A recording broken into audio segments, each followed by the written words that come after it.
गणित सेतू अभ्यासक्रम इयत्ता 8वी चाचणी 2मध्ये प्रश्न पहिला फिल इन द ब्लँक्स. सेमीसाठी मराठीसाठी हे आहे आजचा व्हिडिओ. चला इयत्ता 8वी काय म्हणते. प्रश्न पहिला फिल इन द ब्लँक्स, रिकाम्या जागा भरा. पहिलं काय आहे, अर्धवर्तुळातील कंसाचे माप टिंबटिंब अंश असते. म्हणजे the measure of semi circular arc is. आता कंप्लीट सर्कलचं मेजर 360 असतं आणि त्याच्या हाफ म्हटला सेमी सर्कल तर 180 की नाही, मग त्याचा आन्सर 180 असेल. Correct, 180 degree. Degree yes. Second one म्हणजे अर्धवर्तुळाचे माप 180 झालं की नाही पहिलं. मग second amount is equal to principal plus dash dash. इथं काय येईल, मग प्रिन्सिपलमध्ये इंटरेस्ट मिळवला की कंप्लीट अमाऊंट पेड होते की नाही, म्हणजे इथे इंटरेस्ट पाहिजे. इंटरेस्ट म्हणजे व्याज पाहिजे, व्याज. ठीक आहे. तिसरं म्हणजे हे अमाऊंट म्हणजे रास मराठीत, प्रिन्सिपल म्हणजे मुद्दल आणि आय म्हणजे इंटरेस्ट म्हणजे व्याज. तिसरं बघूया, the type of the polynomial. म्हणजे कोणत्या प्रकारची बहुपदी आहे. द्विपद बहुपदी आहे. द्विपद नाही का, बायनॉमियल म्हणतो इंग्लिशमध्ये आपण, बायनॉमियल. बायनॉमियल आहे कारण दोनच टर्म आहेत ना, एक आणि दोनच टर्म. एक राहिलं तर मोनोमियल म्हणजे एकपदी. आता हे द्विपदी आहे, बायनॉमियल आहे. Fourth one a⁻m into a⁻n is equal to a⁻ something. म्हणजे एच्या डोक्यावर काहीतरी अक्षरं पाहिजेत त्याला.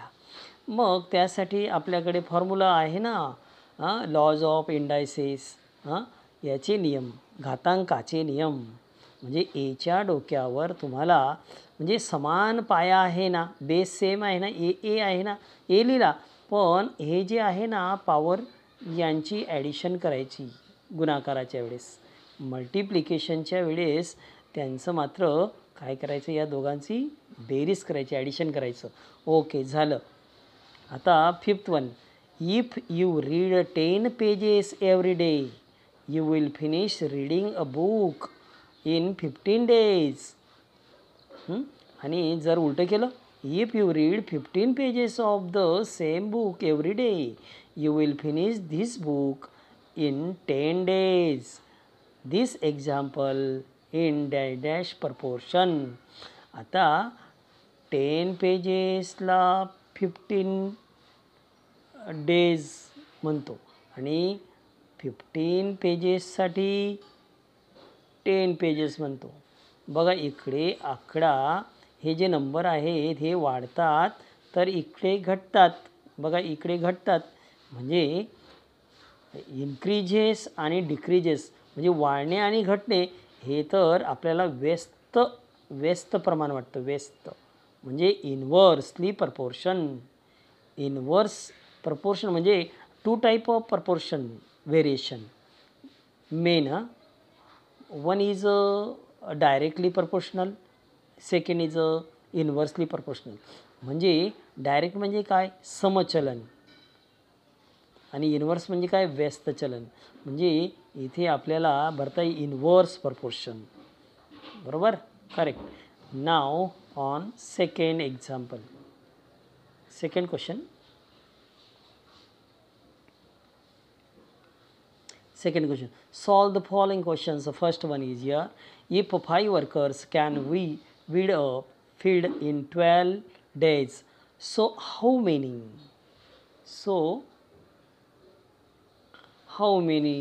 days will it take 6 workers to complete same work. म्हणजे याचं मराठीत बोलायचं म्हटलं, एका शेताची खुरपणी म्हणजे विडिंग करणे. खुरपणी करण्याला 5 मजूर 12 दिवस लावतात. 5च मजूर 12 दिवसात काम पूर्ण करतात. आणि काय 6 जर मजूर घेतले ते काम करायला किती दिवस लागतील, हाऊ मेनी डेज, किती दिवस लागतील 6 मजूर घेतले तर. मग हे जर एक्झाम्पल मला सॉल्व करायचं आहे, ते बघा आन्सरमध्ये कसं मी लिहून ठेवलं आहे. आन्सरमध्ये काय लिहिलं आहे बघा. आन्सरमध्ये लिहिलं की number of workers and number of days to complete the work are in inverse proportion. व्यस्त प्रमाणाचं आहे.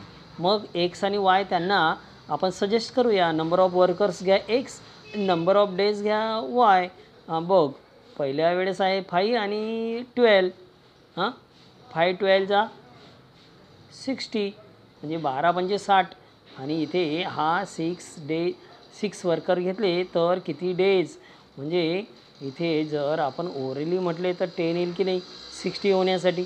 इकडे 60 झाले, हे पण 60 होण्यासाठी वायची व्हॅल्यू 10 येईल. पण कशी येणार. एक्झाम्पल इक्वेशन काय आहे म्हणजे त्याचं फ्रेम कशी करायची इक्वेशनची. तर equation of variation, equation of inverse proportion X into Y is equal to constant. म्हणजे या दोघांचं मल्टिप्लिकेशन केलं आपण आणि ते कॉन्स्टंट मी बोलतो आहे. इथे 60 तर इथे पण 60च यायला पाहिजे कॉन्स्टंट.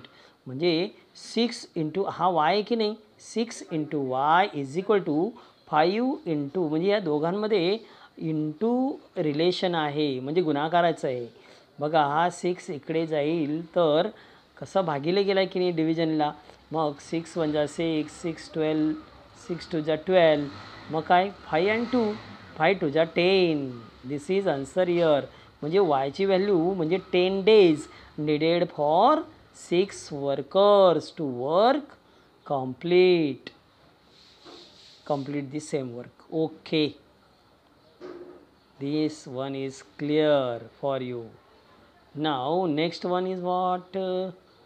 नेक्स्ट सेकंड एक्झाम्पल बघू ना आपण. क्वेश्चन सेकंडमध्ये सेकंड काय म्हणतो. What will be the simple interest. मला सरळ व्याज पाहिजे on ₹1700 at the rate of interest. बघा रेट काय आहे इंटरेस्ट रेट 10. आरची व्हॅल्यू होती फॉर 2 years. म्हणजे 1700 रुपयांचे दर शेकडा 10 दराने 2 वर्षांचे व्याज. सरळ व्याज किती होईल असं मराठीत म्हटलं आहे, इंग्लिशमध्ये असं आहे. मग सोल्युशन त्याचं पीची व्हॅल्यू म्हणजे काय प्रिन्सिपल अमाऊंट म्हणजे मुद्दल. आणि रेट आर PCPA म्हणजे पर्सेंट पर ॲनम म्हणजे दर शेकडा आर. हे हा 1700 झाला P, हा 10 झाला R आणि N झाला 2 means period of year. Okay 2 वर्ष म्हणजे N. Using formula for simple interest म्हणजे आपण सरळ व्याज काढताना using this formula I is equal to PRN/100. बस substituting the given values. Yes या सगळ्या व्हॅल्यू याच्यात टाकायच्या आपण.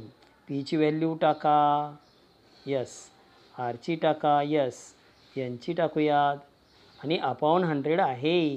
मग आता 20 cancel out. Remaining only 17 and 2 means 340. This is answer. Answer is simple interest is equal to ₹340. असे एकदम सोपं आहे. सरळ व्याज मिळालं. थर्ड वन नाव. ओके आता -10 हे सॉल्व करायचं इज इक्वल टू व्हॉट असं म्हटलं आहे. क्वेश्चन टॅग आहे -10 अपॉन कसं आहे example -10 upon 11 divided by -11 upon 10 is equal to what. आता इथं डिव्हिजनचं साईन आहे, जर मी इंटू करून टाकला तिथे तर या सेकंड टर्मला उलट लिहावं लागेल म्हणजे इन्व्हर्स करावं लागेल. म्हणजे त्याला न्यूमरेटर डिनॉमिनेटर होऊन जाईल, डिनॉमिनेटर न्यूमरेटर होऊन जाईल. म्हणजे अंश छेद अंश असं होऊन जाईल. उलट केलं त्याला. आणि मायनस आणि तुम्हाला रूल्स ऑफ सायन्स माहिती आहे. सिम्बॉल मायनस प्लस होतं की नाही. बघा ही इथे दोन्ही ठिकाणी मायनस आहे. बघा आन्सरमध्ये प्लस झाला की नाही. बस काय नाही न्यूमरेटर म्हणजे अंशांचा गुणाकार करायचा आणि छेदांचा पण गुणाकार करायचा, मल्टिप्लिकेशन करायचं. मग 10 जा 100 आणि 11 जा म्हणजे 11चा स्क्वेअर आहे तो 121 ना. Yes, this is answer, not calculate. Only simple way. आता फिफ्थ म्हणतोय -12⁻7 डिवायडेड बाय -12. बघा दोन्ही ठिकाणी सारखं आहे. जर असा 12 असेल डिवायडेड बाय 12 असेल, आपण कॅन्सल आउट करतो आणि 1 आन्सर देतो की नाही. बस सिम्पल 1 आन्सर आहे त्याचं. पण आपण जर रूल्स ऑफ इंडायसेस बघितले, घातांकाचे नियम बघितले, तर हा फॉर्म्युला यूज होतो. म्हणजे बेस सेम आहे, पाया समान आहे, ए लिहिला आणि भागाकाराच्या वेळेस ह्या घातांकांची वजाबाकी केली, सबट्रॅक्शन केलं. म्हणजे असा नियम आहे तो. मग तेच तर काम करूया. बघा -12 लिहिला, -12 लिहिला आणि 7 - 7 लिहिलं, 7 - 7 लिहिलं. 7 - 7 0, म्हणजे -12 रेस टू 0. हां, everything raise to 0 means there is value of that is 1. म्हणजे त्याची किंमत 1 होऊन जाते. म्हणजे माझ्या डोक्यावर जरी 0 ठेवला, माझी किंमत 1.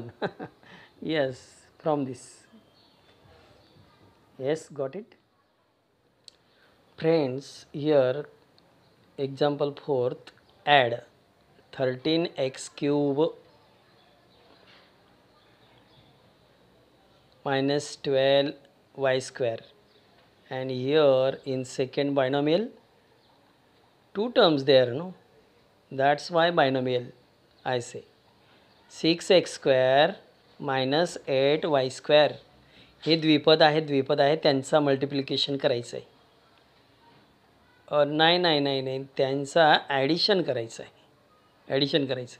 बस मग 2 मेथड, 2 अरेंजमेंट ना. व्हर्टिकल म्हणजे असं व्हर्टिकल आणि हॉरिझॉन्टल म्हणजे असं. मग चला बघूया हॉरिझॉन्टल. हॉरिझॉन्टल कसं, 13x³ minus 12y². आता त्याच्या खाली मांडायचं म्हटलं की प्लस ना. आता क्यूब नाही आहे इथे, क्यूब नाही आहे सेकंडमध्ये, स्क्वेअर आहे. पण y² आहे, -8y² आहे. But also there x², 6x². असं घेतलं ना तरी चालेल ना. मग ॲडिशन करायची म्हटलं की यांचं येऊ द्या ना खाली ॲज इट इज, जसंच्या तसं येऊ द्या. 13x² झालं. आता मायनसच ॲडिशनमध्ये. 12 आणि 8 20, दोघांची ॲडिशन ना. आणि y² आहे, लाईक टर्म ना, दोघं सेम आहेत ना, y² y². Plus simple as it is 6x². This is your answer year. मग काय, हा पुढे लिहिणं काय आणि हा मागे लिहिणं काय, सेम, नो प्रॉब्लेम. असं हॉरिझॉन्टली नाही, व्हर्टिकली आपण करू शकलो. मग हॉरिझॉन्टली पण येईल आपल्याला, सेम आन्सर येणार. Add 13x³ minus 12y² and second binomial is 6x² minus 8y². Adding both binomial, म्हणजेच द्विपदींची बेरीज करायची आहे. मग ॲडिशन करायची म्हटलं तर मग आता हे दोघं बघा, हे जसंच्या तसं म्हणजे 2 वेज आहेत, 2 प्रकार. एक हॉरिझॉन्टल सिस्टम आहे, एक व्हर्टिकल. पण मला आवडते की हॉरिझॉन्टल लिहायचं आहे. चला याला जसंच्या तसं मांडूया. काय आहे 13. आता हा 13x³ minus 12y² हे असं लिहिलं. मग प्लस करायचं, या दोघांमध्ये प्लस ना, ॲडिशन ना. 6x² minus 8y². बस आता काय करायचं, इथे लाईक टर्म्स म्हणजे स्वरूप पदे जी आहेत ती जवळजवळ करूया. मग हा क्यूब आहे, इथं कुठेच क्यूब नाही, हा आधीच लिहूया. 13x³ हा सेपरेटच राहील. आता स्क्वेअर आहेत की नाही. चला मग आता यांचं काम करूया. ह्या y² दिसतोय, हा x² आहे. एक्स स्क्वेअर आधी लिहून घेऊया, प्लस 6x², म्हणजे हे प्लस सहित लिहिलं आपण हां, साईन विथ साईन हां. मग हा आणि हा लिहूया आता, -12y² minus remaining term 8y². Plus हे वर्ग वगैरे लिहिले, इथे सगळे वर्ग आहेत, पण हा x वर्ग हा आधी लिहिला, नंतर y वर्ग. चला, तर आन्सर आपल्याला मिळत आहे 13x³ प्लस 6x². हा मात्र इथे मायनस मायनस आहे ना, मायनसच राहील, ॲडिशन करायचे ना. 12 and 8 is 20. 20 झाले की नाही दोन्ही मिळवून, आणि वायचा स्क्वेअर. बस याच्यामध्ये प्लस मायनस आता काही होणार नाही. That's it. अगदी परफेक्ट आन्सर आहे. हेच राहू द्या. जर तुम्हाला इथे बिगेस्ट ऑर्डर विचारली किंवा कोटी म्हणूया, तर 3 कोटी ठेवायची, 3 कोटी, किंवा मग त्याला आपण पॉवर, हायेस्ट पॉवर, डिग्री म्हणूया. इंग्लिशमध्ये डिग्री म्हणतात त्याला, हायेस्ट पॉवर म्हणजे डिग्री. ओके, बस एवढंच विचारलं होतं. दिस इज युअर आन्सर. युअर